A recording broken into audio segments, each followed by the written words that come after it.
دوستان سلام، امیدوارم که حالتون خوب باشه. امروز میخوام بهتون نشون بدم چجوری قهوه موکا درست کنیم. اینو من از زمانی که دانشجو بودم از دوستان ایتالیایی یاد گرفتم.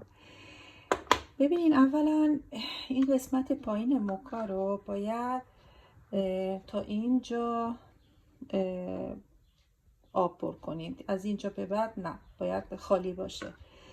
بعد این قسمت رو داخلش میریزین، بعد این تو باید قهوه بریزین.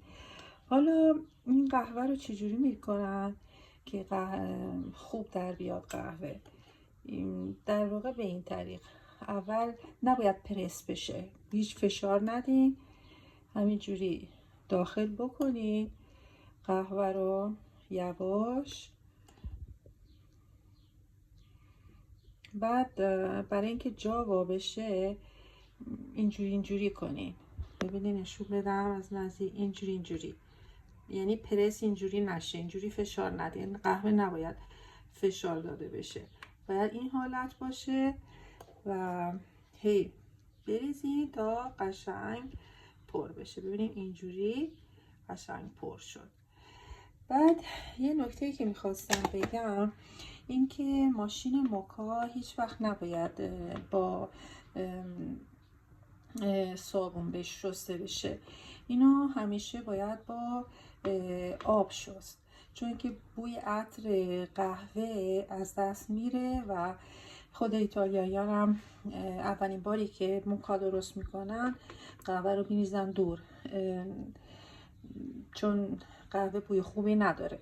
بعد وقتی که موکا همیشه توی یه مدت ایتالیایی‌ها سفر میرن، این موکا رو اینجاشو پر شکر میکنن، اینجاش هم همینطور، که این یعنی این تیکه‌ای که توش قهوه هست پر شکر میکنن، اینم پر شکر میکنن. اینجوری میگن که موکا مزه قهوه رو نگه میداره و قهوه‌ای که بعداً وقتی که از سفر میخوری خوب هستش، دیگه بوی بدی نمیده. حالا من الان اینو میبندم و میذارمش روی اجاقم و با حرارت نه خیلی زیاد، نه ملایمم نه، حرارت وسط میذارم که این قهوه بالا بیاد. خب الان من یه دونه فنجون مخصوص قهوه اسپرسو حاضر کردم، توش یه قاشق قهوه خوری هم شکر انداختم. الان منتظرم اولین قهوه‌ای که بیرون اومد توش بریزم و هی بچرخونم تا کف درست کنم. این میشه کف قهوه.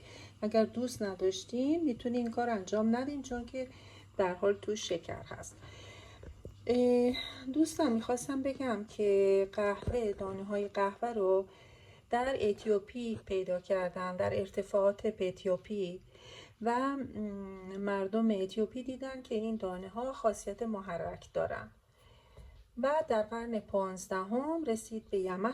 حالا این اولین قهوه اومد بالا، من میریزم این خوردش اینجا. حالا منتظر این باید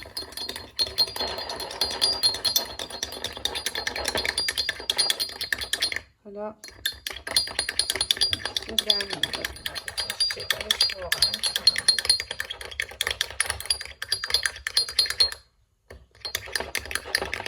اگه شکرش رو با قاشق چای خوری نریختم حسابی کف.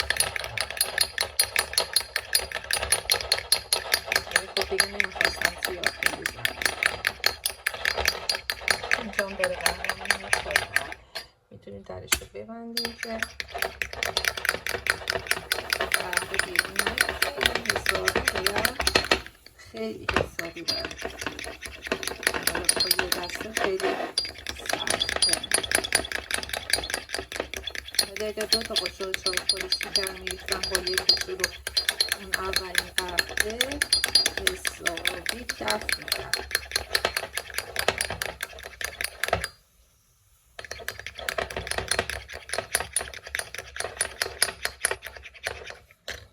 اینجا چه خبره؟ خیلی خوب. داره میاد بالا.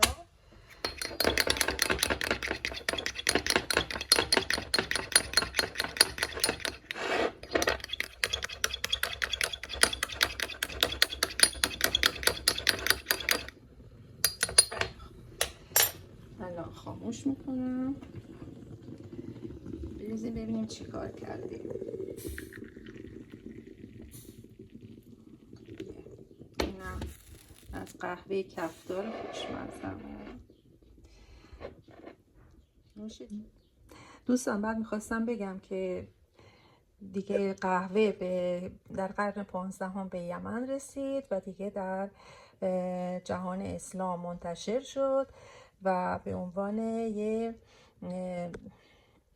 یه خوراک، یه نوشیدنی مذهبی و دارویی استفاده میکردن. بعد در قرن 17 هم از طریق بازرگانایی که با امپراتور عثمانی در ارتباط بودن به اروپا رسید. سال 1645 اولین قهوه خونه در شهر ونیز باز شد در ایتالیا. میدونین که شهر ونیز یه شهر خیلی مهمی برای بازرگانان بوده. پس اولین بار در واقع